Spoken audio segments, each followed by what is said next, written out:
नमस्कार प्रेक्षकांनो, स्टार प्रवाहावरील लग्नानंतर होईलच प्रेम या मालिकेच्या आगामी भागात आपण पाहणार आहोत की नंदिनी ही आई होऊ शकत नाही. त्याचमुळे नंदिनी देवाकडे प्रार्थना करत असते की मी असं कोणतं पाप केलं होतं, तू मला आई बनण्यापासून सुखी राहून घेतलंस.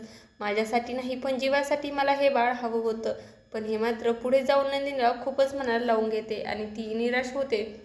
तर नंदिनीची झालेली अशी हालत पाहून आता जीवाला बघवली जात नसते.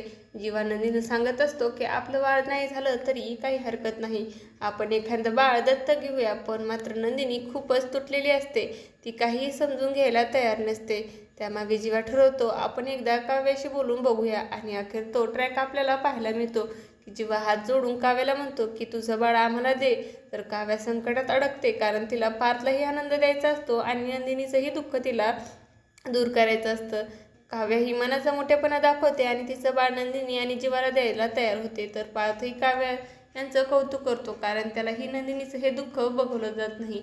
आता येणाऱ्या भागामध्ये काव्या ही खरंच नंदिनीला बाळ देऊ शकेल का, हे पाहणं अतिशय रोचक ठरणार आहे. तुम्हाला जर आपला व्हिडिओ आवडला असेल तर चॅनलला लाईक, शेअर आणि सबस्क्राईब करायला विसरू नका. धन्यवाद.